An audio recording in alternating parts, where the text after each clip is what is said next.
I don't know if every other marketer still swears by it. I mean, we need to bring it into the B2B tech We space do. first of all, because I think although there are lots of similarities, I think there are some real key differences between buying behaviours between B2B and B2C. We're very much both within the B2B tech space, and I think, yeah, something that we have massively pivoted away from this year is B2B Marketers Off the Record, sponsored by Headley Media, for honest, practical conversations about what's really working in B2B marketing.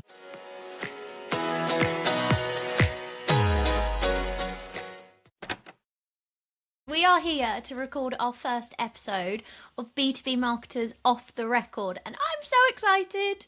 I'm so excited too. It's been a long time coming. I think, as you've said in the past, so many of our conversations happen off the record, and I just wish that a lot of them are recorded, because that's where we get the real nuggets and the real juicy pieces of information. And we should have just done this a long time ago, I think. I completely agree. I mean, there are some things I'd like to stay off the record, but there are definitely some golden nuggets that we haven't captured because we've not been in this format. So I'm so excited to be co-hosting this with you. I'm so excited to have some really interesting organic conversations, and yeah, to expand our network and actually almost officiate some of those conversations into a format that we can share with a wider audience.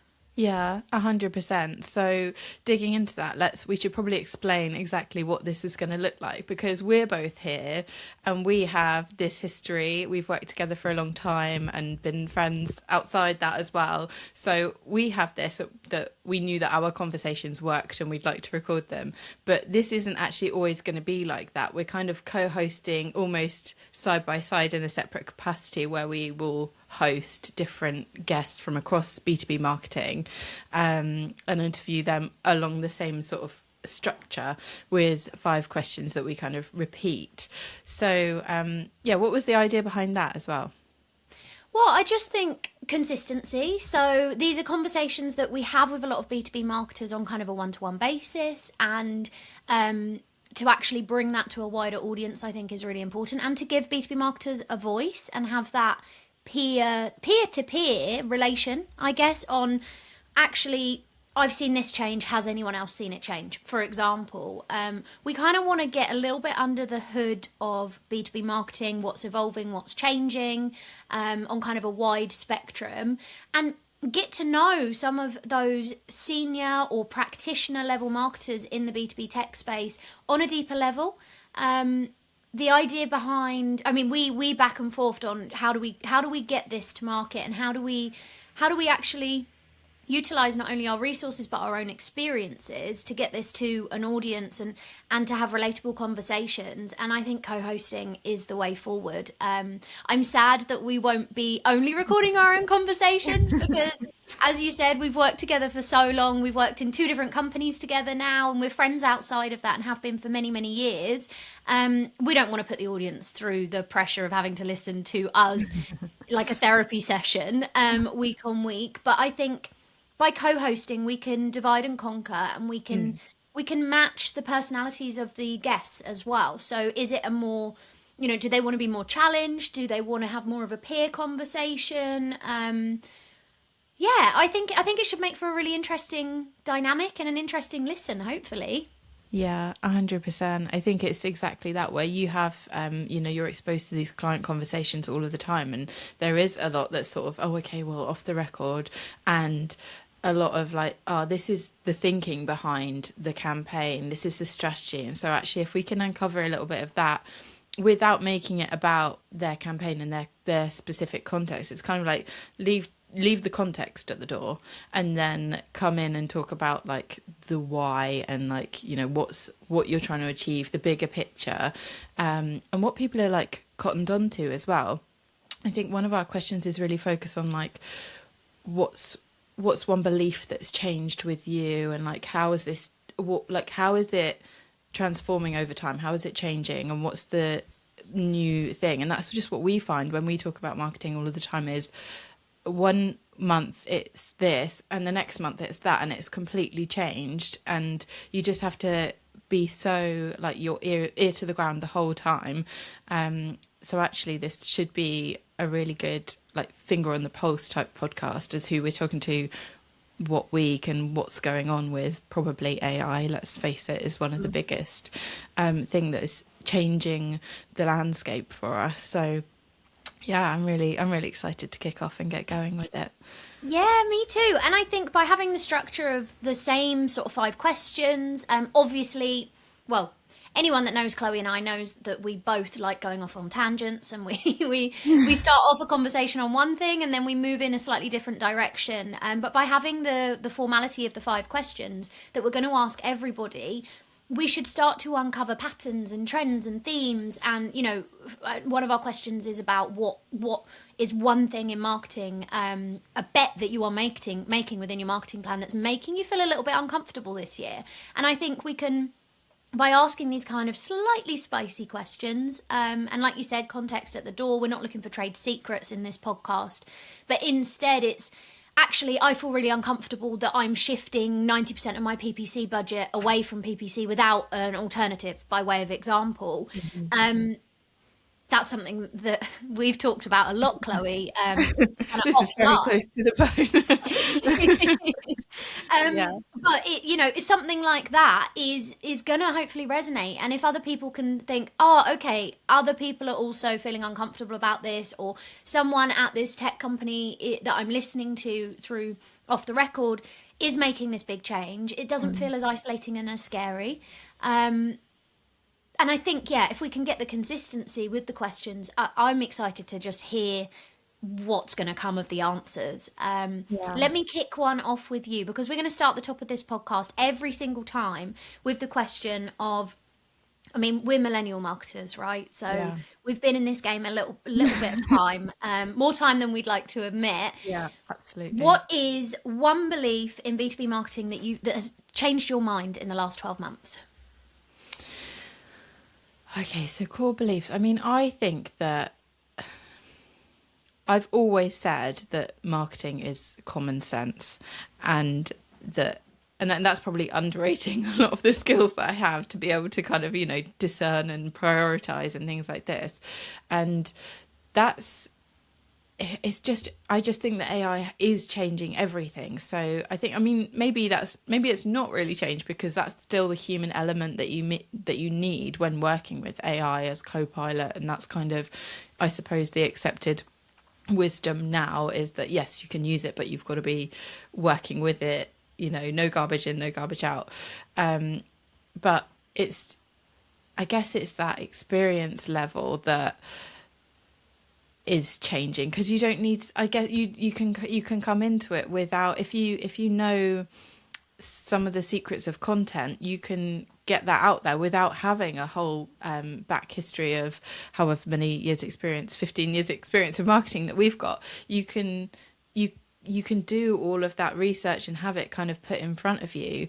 And so, yeah, I mean, I guess I'm not saying that you don't need experience, but it's the way in which that has fundamentally changed. You don't need like so much of like lived in experience, do you mean, or like the instinctive experience? Because I could argue that and say, actually, I think with the introduction of AI as a co-pilot, as an assist, or whatever it might be, however you're using AI, if you're not applying a level of instinct and time spent experience, like lived in experience, to the information that's being displayed to you, then you run the risk of believing the hallucinations, or not implementing something necessarily in the right way. Like if we're just going into an automation spiral, actually there's such value in that lived in experience. So I know what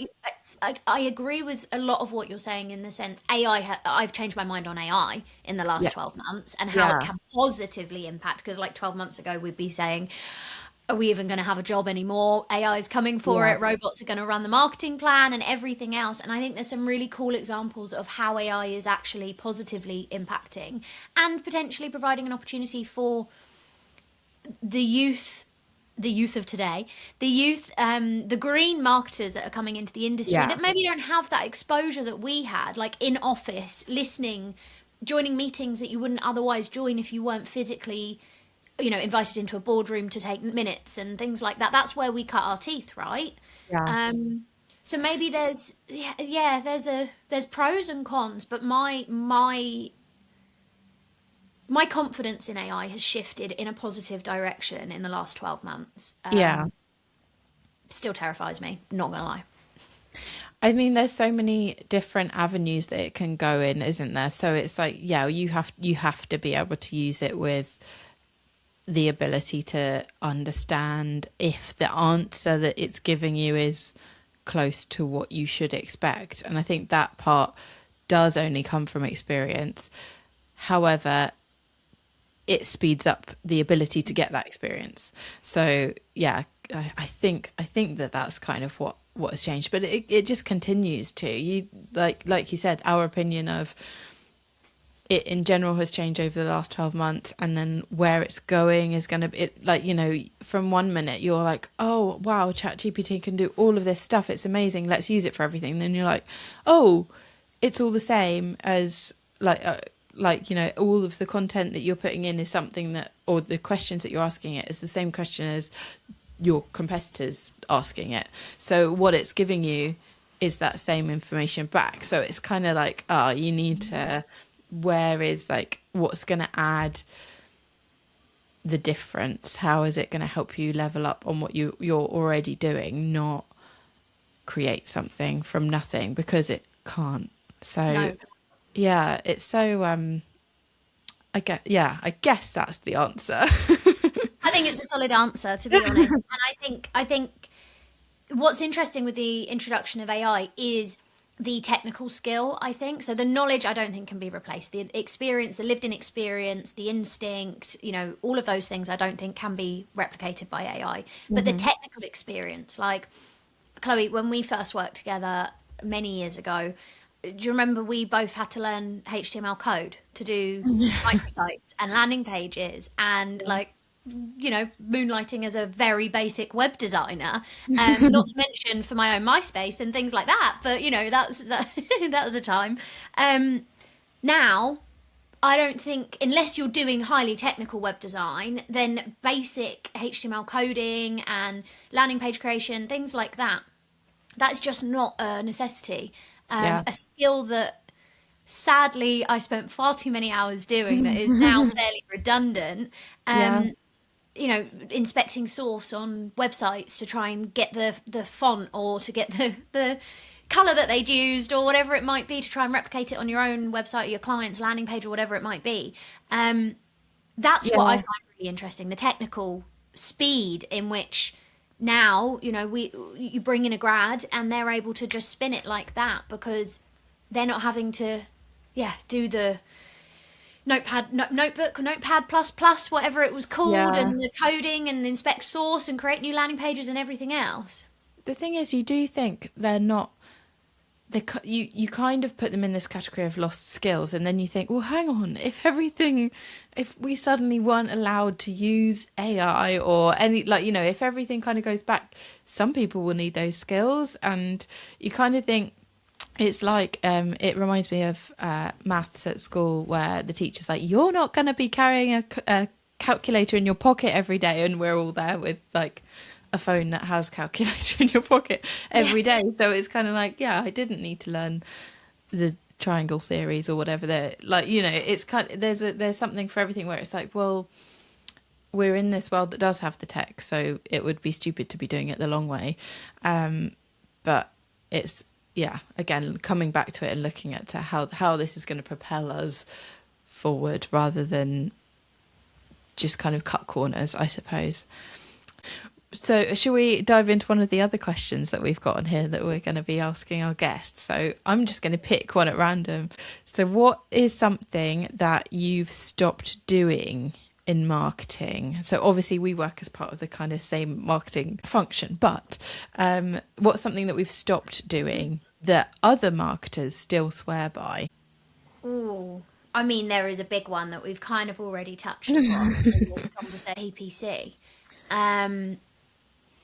Partly because of the metrics, massively because of the metrics when it comes to the drop off a cliff when it comes to the PPC side of things, but that has been carried and some by AI and LLM search. We're really proud of what we're finally seeing the fruits of our labour, right, when it comes to the volume of work that our team has put into good marketing 101, like solid content creation, solid SEO, really good traditional marketing best practices that we have done from the founding of our marketing department. I'm so proud of that because now we're able to see metrics that matter when it comes to how we're showing up in what is taking over, which is the AI search world. Yeah. It is terrifying because as much as our objective when we set up the marketing department was to move away from the paid side of things eventually, and and be propped up by the direct, the organic, and everything else. We don't. This is moving really, really quickly. The direct, the organic is moving so quickly that it is terrifying to hedge your bets on that. Whereas, if you pay for something, you know what you're getting back to a degree, or not, as it turned out at the back end of last year. I still think a lot of marketing professionals will be focusing on PPC. I don't know if it's going to be cyclical. It's something that we obviously keep a really close eye on in our team. But yeah, that's something that we've moved away from, and we're hedging our bets elsewhere. It's such a shift. I mean, as we were saying, kind of like, what are the big things, the key things? And I think, yes, it has a lot to do with AI and the changing landscape, zero click, whatever, all of this stuff, and how Google Ads has been changing the structure based on AI and broad match and all of this stuff. Which, if it's a headache for you, these terms are going to be like coming into your dreams at night. But it's also about the how we just aren't also being able to track those. We were talking, you just mentioned metrics that matter, which is something that we talk about a lot to try and help get into our brains. It's not about vanity metrics and which are the ones that that are actually kind of moving the needle.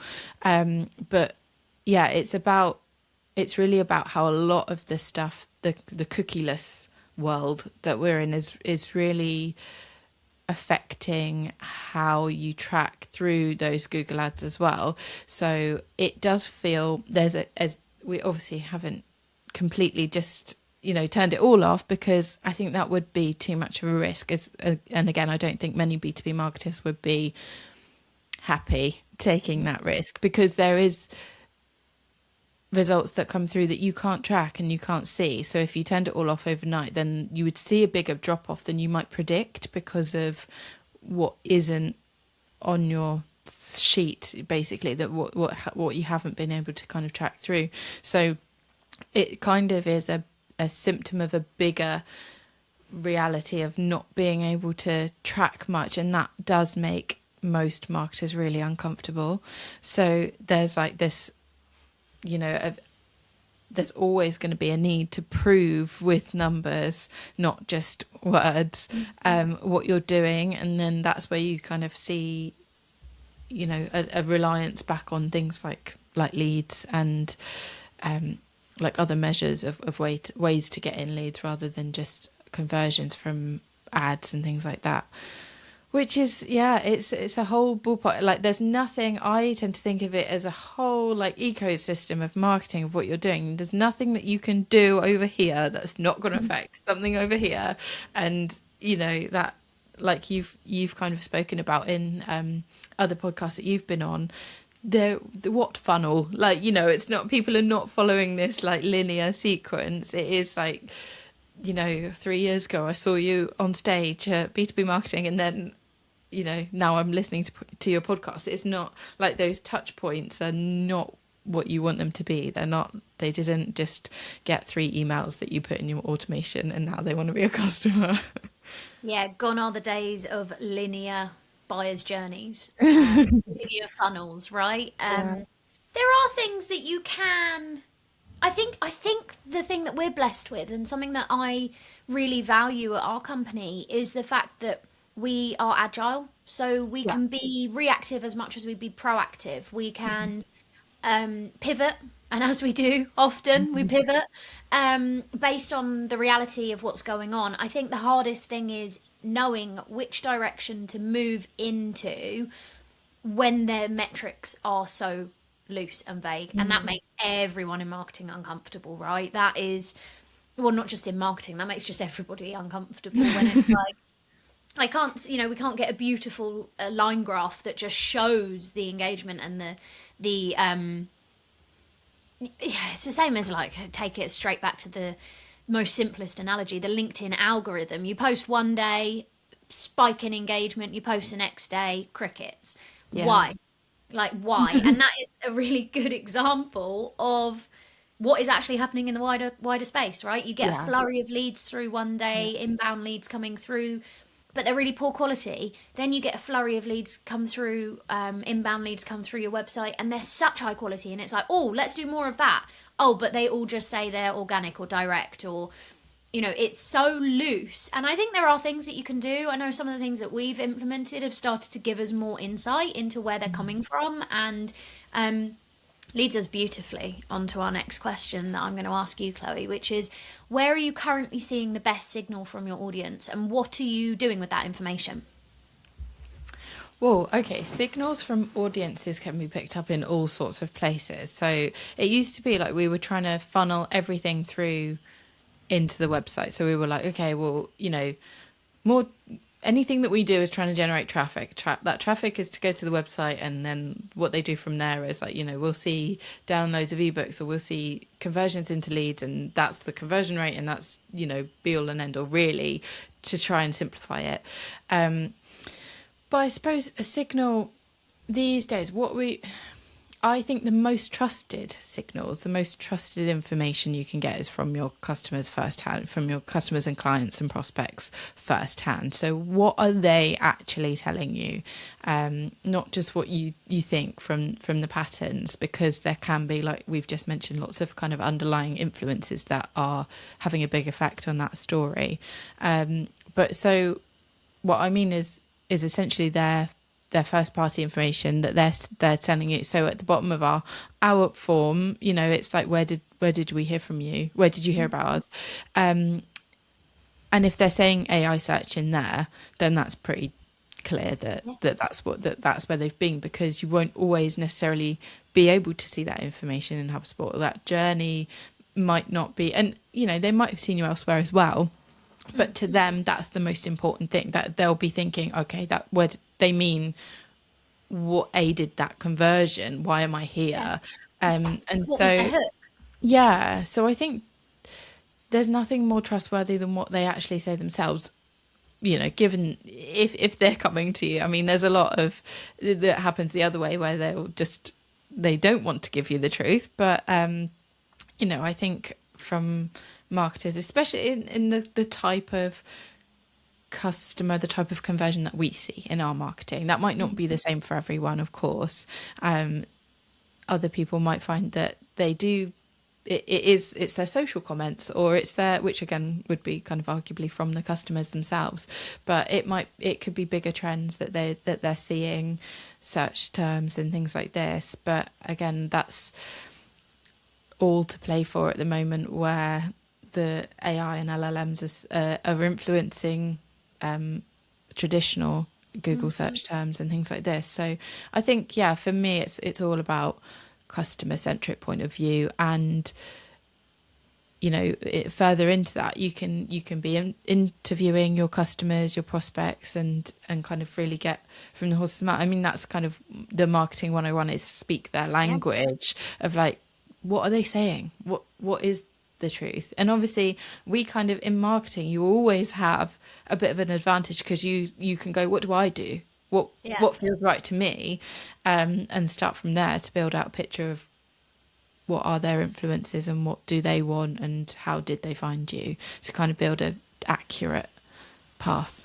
It's such a good point, though, Chloe, because I think a few years ago we all got taught to shorten the forms on our contact us pages, or if ungate content, all of this, the free stuff, right? Which Mm. is the dark metrics, but it is adding value. It's the thought leadership piece. It's positioning of your brand, which, don't get me wrong, I fully agree with. But the shortening of the forms meant that that collection of first party intelligence just was done away with, right? And Mm. it's a really simple thing. It's such a simple thing to just add, and it's an exchange of information. Like if I'm filling out a contact us form on a page, is it going to impact my experience? Is it going to stop me from engaging if if I'm asking them to contact me? If it is, 3 pieces of information plus a where did you hear about us? No, it's not. It's not going to put me off. I think if you've got like a 27 field form or anything like that, we can go too far the other way. Yeah. But I just find it very interesting because there was a real there was a real push, wasn't there, in the market to, or just within marketing, where it was like shorten that journey, shorten the experience, stop asking for so much information. But that was at a time when we could track, when we had the cookies, when we had paid metrics were working really, paid performance was working really well, and all that side of things. So I think we've seen in our company a really big clear signal and indicator by adding that field back within the form, which I remember when we discussed doing it, we were both like, oh my goodness, why did we stop doing this? Like, how Yeah. embarrassing. Why did we stop collecting this information and this intelligence? Yeah, interesting. And it has allowed us to then start building patterns and trends and start identifying, okay, well, if this is where the high quality conversions come in, Mhm. this is the source, right? That's where we need to optimize. Which again takes it back to metrics that matter, right? Because Yeah. what we've struggled with in the back end of last year is not having that data, because everything just went a little Yeah. bit mental when it came to tracking and everything else. So yeah, I think just remembering marketing 101 stuff and taking it back to basics, Yeah. and remembering that you're selling and marketing to people, even in the B2B world. So aligning with your sales team, giving marketing access to that customer base, to survey them, to ask them questions, to try and understand more about them, because we can do so much based on assumptions, but there's nothing without a dead cert piece of information and Yeah. confirmation directly from the horse's mouth, as you Yeah. said. Hmm. Um, One of the fun ones that we actually didn't do at the top of this podcast because we forgot, was, I want to play around with this a little bit. Tell me, Chloe, that you've been in marketing for 10 years without telling me. I'll go first. Okay.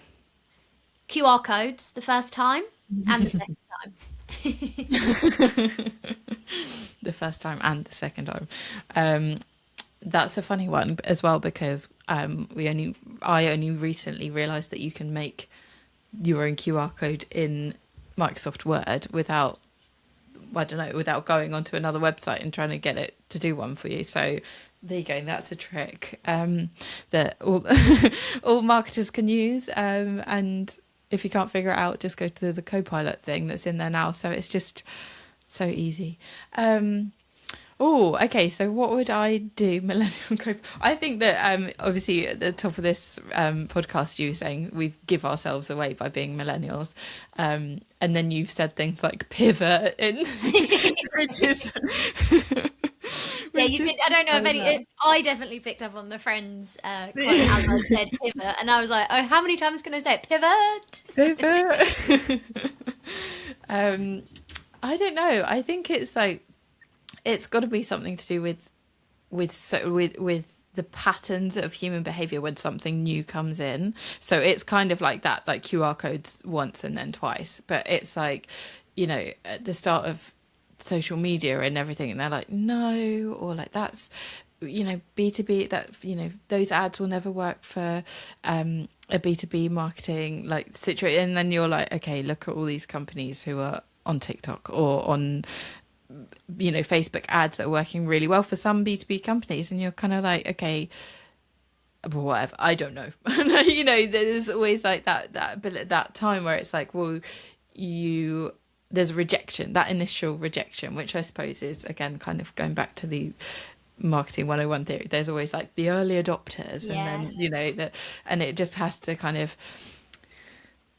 like be introduced, and then like slowly the waves of it will be accepted by marketers. And I think we just see the same every single time. So social media, AI, oh look, it's great, oh fantastic, oh no, it kind of doesn't do what we need to find. We need to find our niche, and then I think that's it really. And I suppose that is one of these things that you can just see the patterns of with experience. So yeah, I hope that's a good enough answer of millennial. Prove you're a millennial.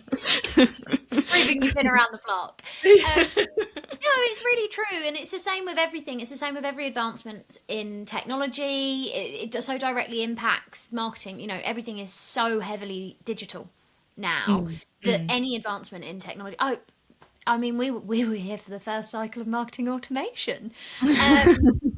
And I remember the resistance to that. I remember the resistance to gating and ungating your landing pages, as we were talking about earlier.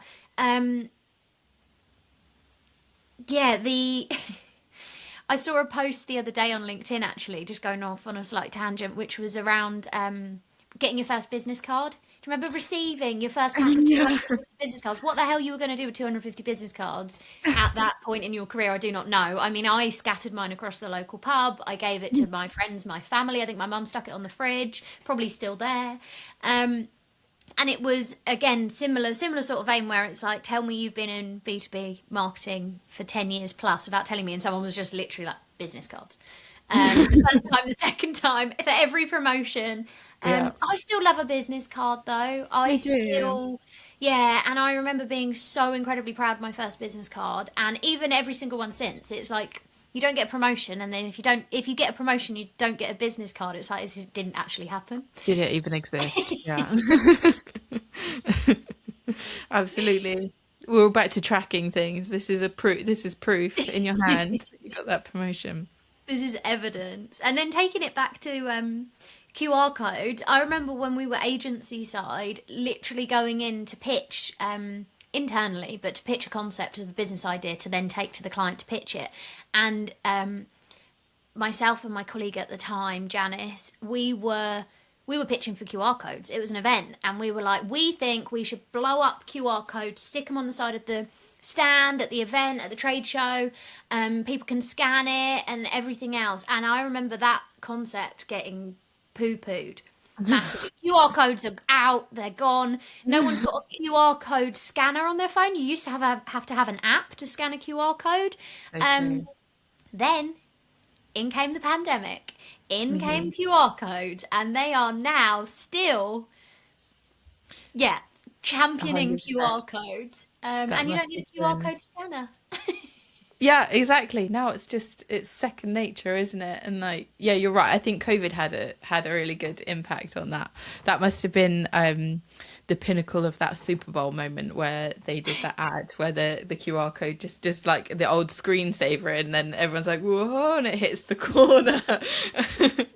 As it hits the corner, that must have been your like, I knew they were coming back. You sat there at that moment. Like... If you just hold firm for long enough, B2B marketing will recycle and it will come back around again.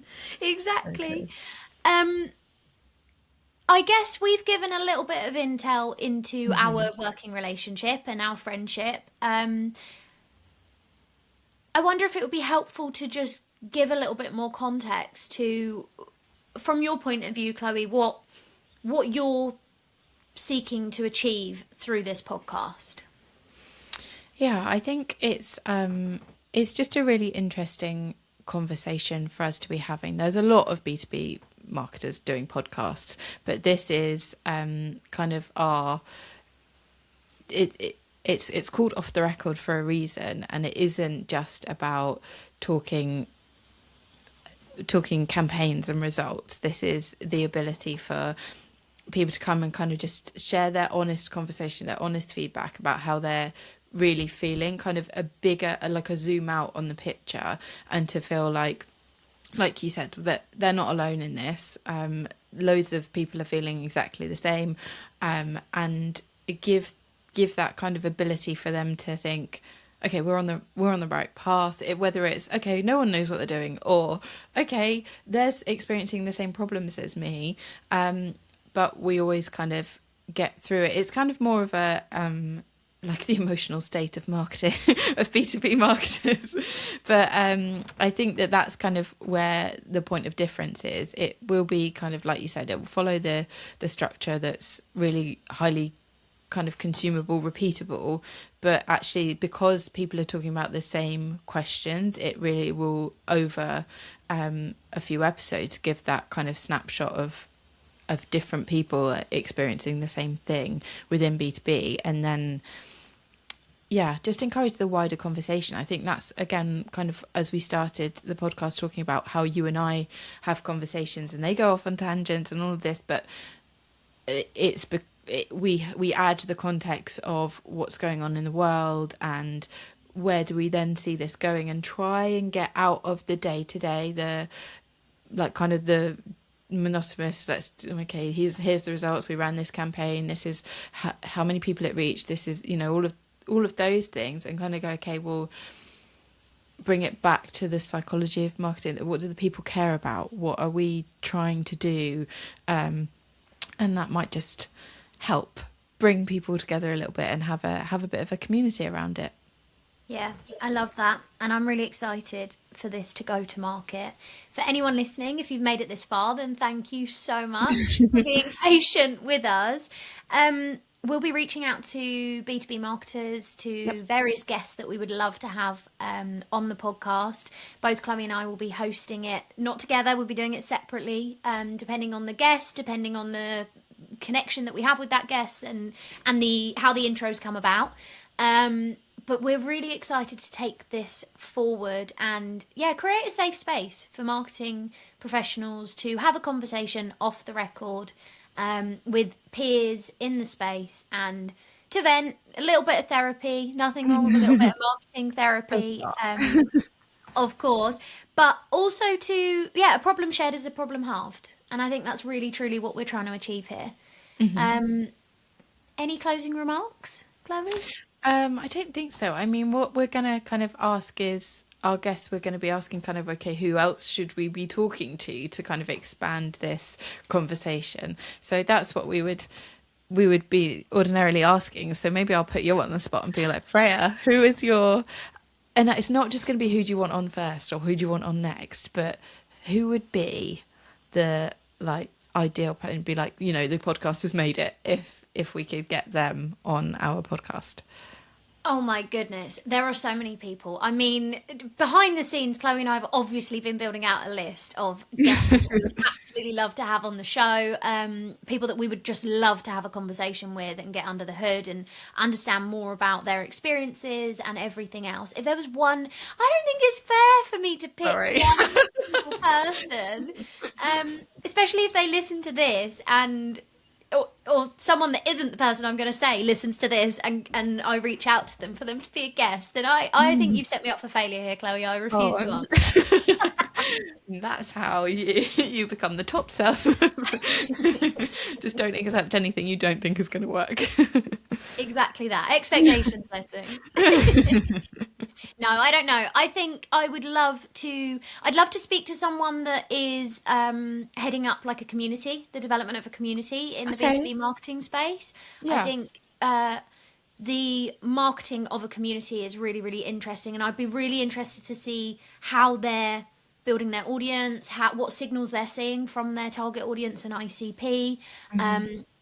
I would love to speak to somebody that is in, one of the top enterprise tech businesses, like the top 5, because I'd love to understand how different that might be from, is PPC still something that's mega for them? Are they seeing huge benefit from events and trade shows? Like, what is lead generation and digital lead generation a big part that is making up their buyer's journey?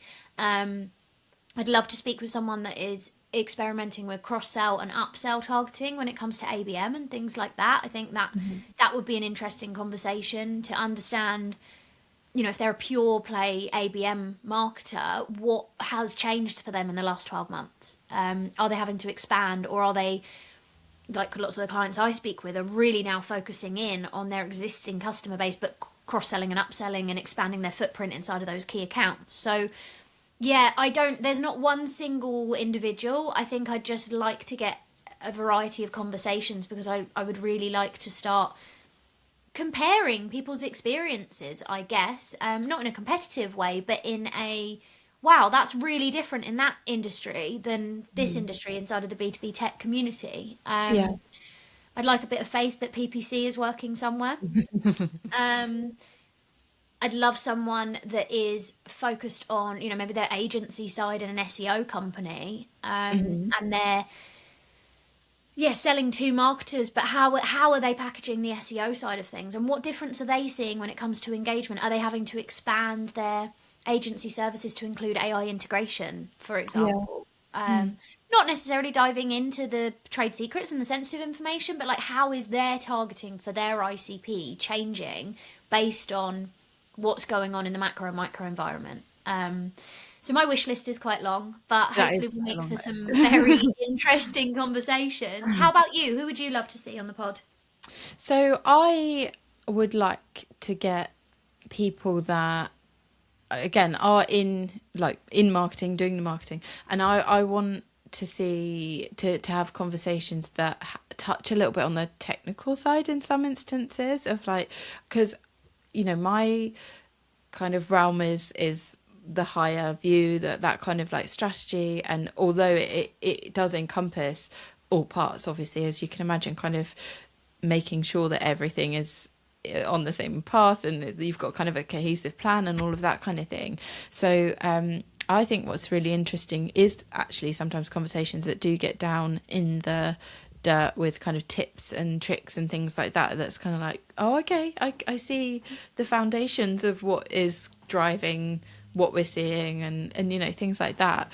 So potentially, like you said, marketers that are within marketing tech, like things like this, because it's just really useful to kind of, you always see people talking about, oh, I've got this system that doesn't integrate with that system, and like real marketer problems, but actually from the other perspective. So more on like the ops side, would you? Yeah, I guess so, Yeah. because that's I think if you've got great ops team and your marketing ops are down, then there's less frustrating problems, like less kind of like real brain problems to dig into. So yeah, marketing ops is interesting.